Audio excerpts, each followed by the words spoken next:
যোগী রাজ্যে বাংলার পুলিশকে বাধা। মহুয়া মৈত্র ও প্রশান্ত কিশোরের ভুয়ো চ্যাট, ভাইরাল চ্যাট নিয়ে থানায় অভিযোগ মহুয়ার।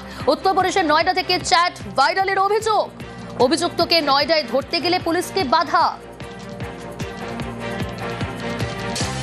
উত্তরপ্রদেশে বাধা কোতোয়ালি থানার পুলিশকে। যোগী রাজ্যে বাংলার পুলিশকে বাধা। মহুয়া মৈত্র প্রশান্ত কিশোরের ভুয়ো চ্যাট, ভাইরাল চ্যাট নিয়ে থানায় অভিযোগ মহুয়ার। উত্তরপ্রদেশের নয়ডা থেকে চ্যাট ভাইরালের অভিযোগ।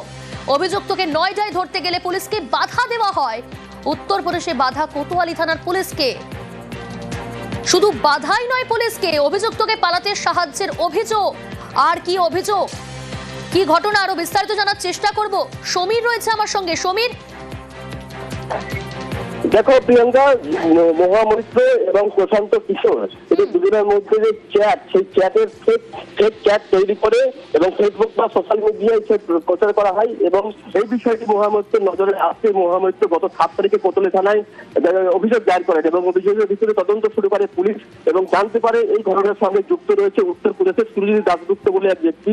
এবং তাকে পুলিশ নোটিশ করে গত 9 তারিখে সেখানে থানায় হাজিরা দেওয়ার জন্য, কিন্তু হাজিরা না দেওয়ায় 9 তারিখে তারা আদালতে দ্বারস্থ হয় এবং আদালত থেকে তাকে গ্রেপ্তারি পরোয়ানা জারি করা হয়। এরপরে পুলিশ উত্তরপ্রদেশের নয়ডায় যায় ওই ব্যক্তিকে গ্রেপ্তার করতে। যখন তার বাড়িতে পুলিশ গিয়ে পৌঁছয়, সেই সময় উত্তরপ্রদেশের পুলিশ কোতোয়ালি থানার পুলিশকে তুলে নিতে বা আটকে রাখে বলে অভিযোগ এবং কিন্তু খালি হাতে ফিরতে হচ্ছে কোতোয়ালি থানার পুলিশকে।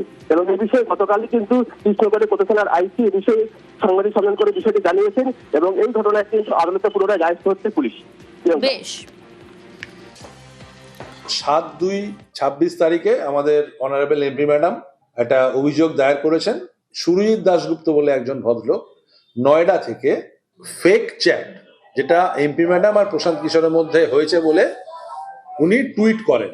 আমাদের ডিজিটাল ফরেন্সিক থেকে আমরা টেস্ট করে দেখেছি ওটা পুরো ফেক এবং ফোর্জড, এবং তার উপর আমরা কেস রেজিস্টার করি, আমাদের লোকাল কোর্টকে প্রেয়ার করি এবং লোকাল কোর্ট থেকে ওয়ারেন্ট ইস্যু হয়। এটা তো ওনাকে অ্যারেস্ট করার জন্য যায় এবং লোকাল পুলিশের অ্যাসিস্ট্যান্সে যখন আমরা রেড করতে যাই তার বাড়িতে, তাকে বাড়িতে পাওয়া যায়, কিন্তু লোকাল পুলিশ অদ্ভুতভাবে ওখানটাকে পুরো টেনে ওখান থেকে নিয়ে চলে যায় এবং সুরজিৎ দাশগুপ্তকে বাড়ি থেকে পালিয়ে যেতে ফুললি অ্যাসিস্ট করে ইউপি পুলিশ।